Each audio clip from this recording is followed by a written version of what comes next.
You are listening to the Stop Binge Eating podcast with Kirsten Sarfty, episode number 108. Welcome to the Stop Binge Eating podcast. It's time for you to end your food obsession and begin feeling confident and in control around food. You are absolutely capable of eliminating binge eating from your life, and I'm going to show you how by giving you simple tools and insights that you can apply in your own life. I'm your host, Kirsten Sarfty. Now let's get to it.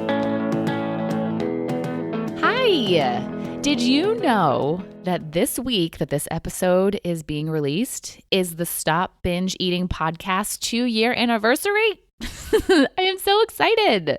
For 2 years, I released a podcast episode every week. I've helped thousands of people to stop binge eating, and I've met some of the most amazing people who found me through the podcast. So yay for 2 years. I just love milestones so much. I think I mentioned that in episode 100 too. But I just love having any reason to celebrate. And what's also really cool is that I have 2 other personal milestones to celebrate that I thought I'd share with you, since one of them is actually kind of relevant to this episode today. So I released the first 3 episodes of this podcast on August 21st, 2018. And what also happened on August 21st, 1 year later, was that my boyfriend Mike and I had our first date. Aw. I'm actually recording this a few weeks ahead of time, so it hasn't come yet, but it will have passed once you hear this.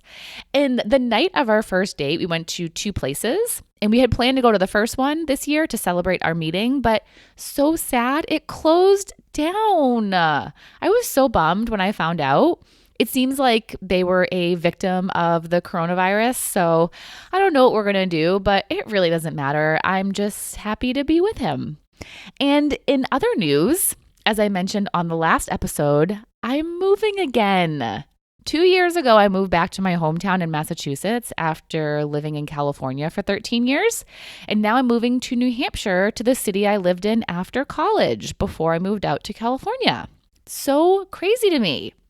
Never did I think I'd move back to my hometown, but I really never thought I'd move back to that city in New Hampshire. But it's happening.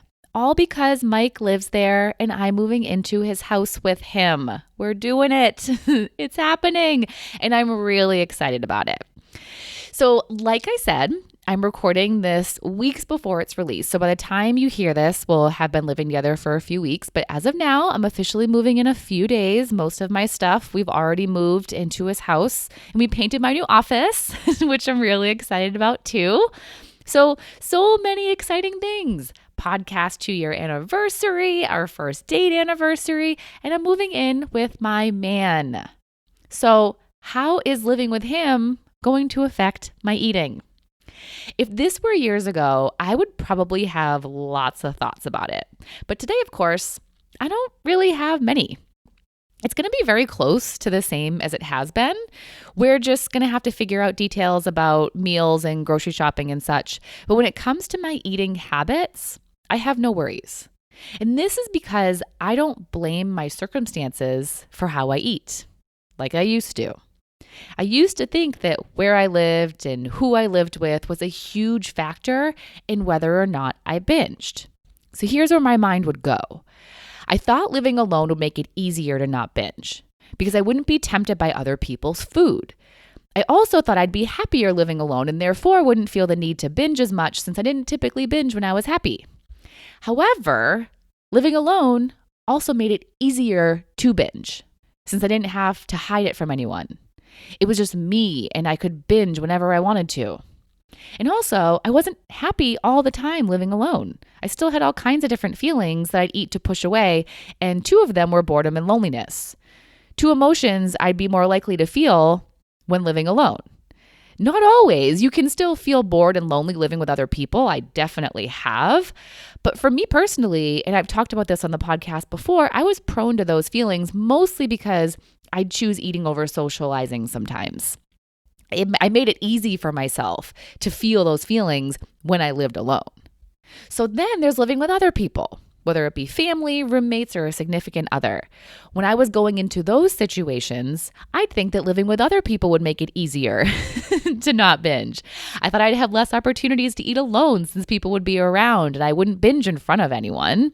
I thought I'd be more occupied and have more fun living with people and therefore wouldn't feel the need to binge. However, then I would do it when they weren't there, or eat alone in my car, or I'd also sneak into their food and eat the stuff that they'd buy that I wouldn't buy for myself. And I didn't always have fun with the people I lived with. Just like I said about living alone, there wasn't any good feeling that I felt 100% of the time, enjoyment and happiness included. Either way, whether I was living alone or with other people, I would always be able to find a way to binge, and I would always experience feelings that I'd want to eat to make go away. Neither situation was easier, really. Because the thing is, no matter where you are, no matter what food is available to you, you can always find something to binge on. Even if that means you leave and go buy it somewhere. You can always find time to be alone somewhere, or you can find a way to binge while nearby someone, while being strategic and making it not look like a binge. If there's an urge, there's a way. You can make it happen no matter what the circumstance.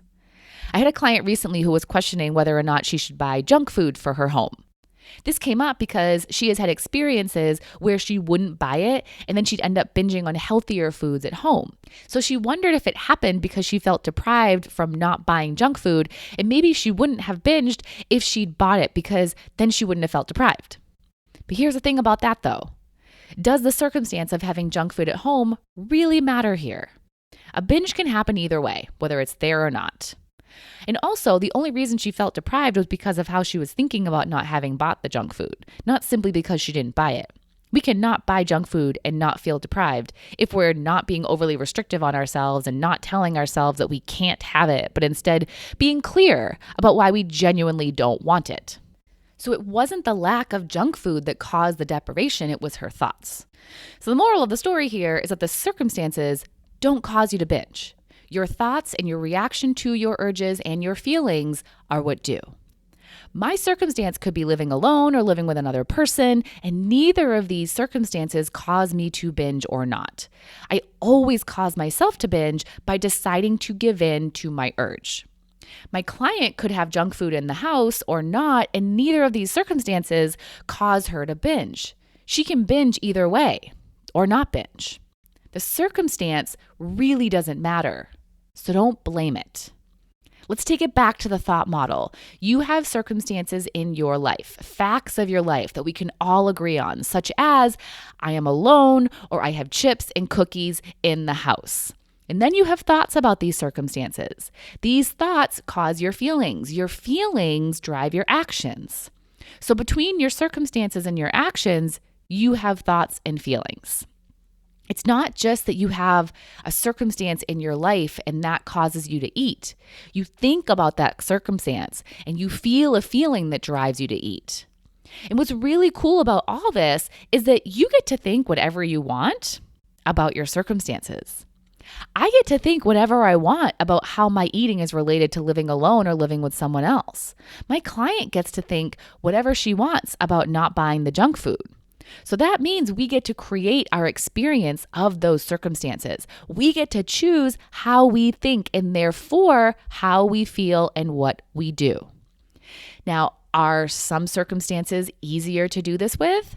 Absolutely. Sometimes it's easier to think in more useful ways that will help us not run to food and binge. But there is no circumstance that you are controlled by. There is no circumstance that determines how you're going to behave. I hear people who think that there are, but I promise you there's not.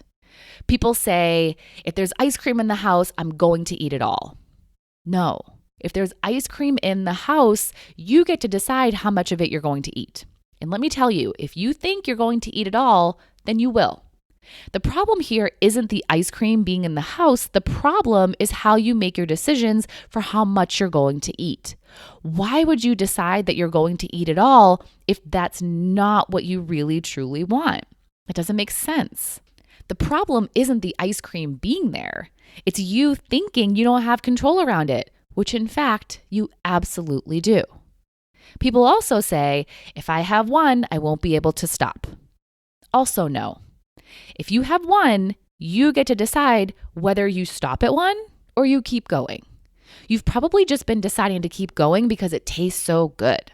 You can stop. You can literally just put the food down, but you're choosing to continue. Each piece of food you put into your mouth is a decision that you're making to eat more food. The problem isn't eating one. The problem is that you're thinking you want more and then eating more.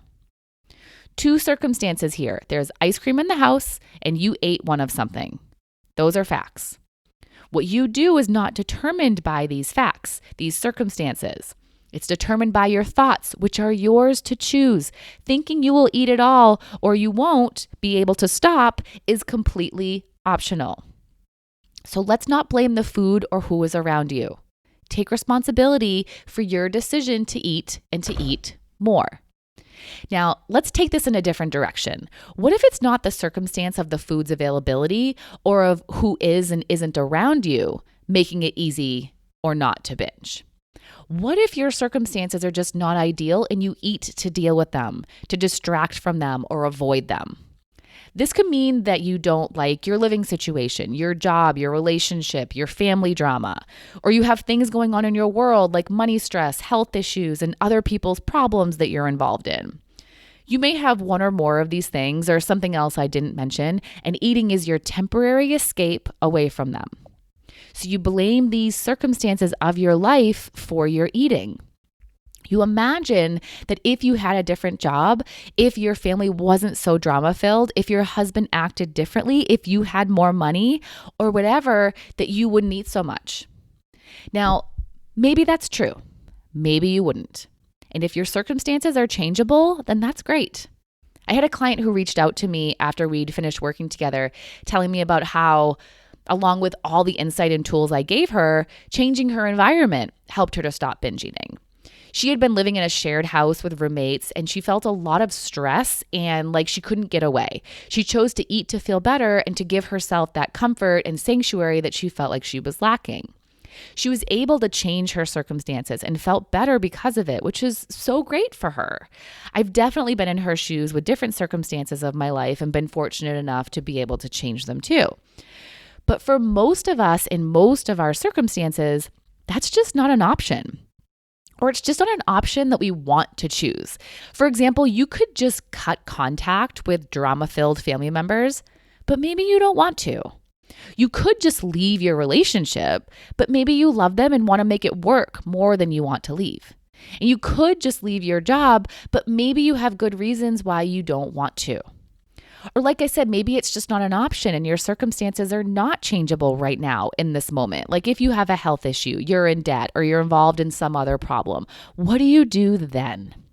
Does it mean you have no choice but to eat until you finally change your circumstance or until the circumstance just changes on its own? Honestly, that's a very passive way to live. And living passively doesn't create awesome results in your life. If you want massive change, you have to take massive action. And if you're going to take massive action, then you're going to have to stop being a victim to your circumstances. You have to see your circumstances for what they are, which is just neutral facts in your life and in the world, and decide how you want to think about them in a useful way. Here's an example. My client lived in a shared house with roommates. That was her circumstance. Was this circumstance stressful? She may have thought it was, but it wasn't. Circumstances are never stressful, never emotional. It didn't become emotional and stressful until she had thoughts about her living situation, the people around her, and how much time she spent alone. One person may be in this situation and think it's awesome, and that having the people around is great, and that they have just the right amount of alone time so they feel excited about the house. Another person may not love the environment, but looks at it very neutrally, that this is how they're living now and this is just how it is for them right now, and they're going to change it when they can. So they feel rather neutral and chill about the house. Another person may think that her roommates are annoying and that she never gets to do what she wants and the house is always a mess and it's too chaotic. These kinds of stressful thoughts. So she feels stressed about the house. These three people think differently about it and therefore feel differently and experience it differently. This here shows that it's not the circumstance itself. It's not the living situation that is stressful and causes stress. It's each person's individual thought about it that does. So, do you need to change your circumstances to feel better? No, you don't. You just need to find a new way of thinking about them. You need to change your thoughts about them so you can feel a feeling that you won't feel so determined to numb away with food. If you want to feel better, changing your circumstance isn't your only option. You can change you. And this is great news because, again, we can't always change our circumstances immediately or ever. And we also sometimes don't want to. And that's totally fine because you don't have to. You can feel better right now without changing anything around you. The only change that needs to happen is in your mind. I do also just want to give a quick side note here that although I'm sharing with you the option of thinking differently about your circumstances, there might be some that you don't want to change your thoughts about, and that's okay too. As an example, if you or someone you know is in a relationship where there is physical contact or where you or they get spoken to in a way that you don't approve of and you think the relationship is abusive, you might not want to change how you're thinking about that relationship, and you don't have to. You can think it's abusive and not feel good about the relationship. But in a case like that, what you can do is decide to not eat because of it. Yes, you think it's abusive. Yes, you will feel awful because of this, but you can choose to not eat to numb away and avoid how you're feeling. You can keep your circumstance and keep your thought and feel how you feel, but decide to feel instead of eat. That is an option. Okay? So no matter who you live with, no matter how much time you spend alone, and no matter what food is in your home, you still get to decide what you do. These circumstances do not determine what you do. You do. And no matter what the circumstances of your life are, no matter how undesirable they are, you get to choose how you think about them, which will determine how you feel and how you behave. If you can change your circumstances to make it easier for you to not binge, then that's great. But you can't always do that. So manage how you think about them. The thing about life circumstances is that something will always come up. Life is going to hand you circumstances that aren't easy to handle or that you don't like. This doesn't mean that eating is inevitably going to happen. You always have a choice for how you want to handle it. You can't spend your life running and trying to change everything around you. It's exhausting and a lot of the time, not even possible.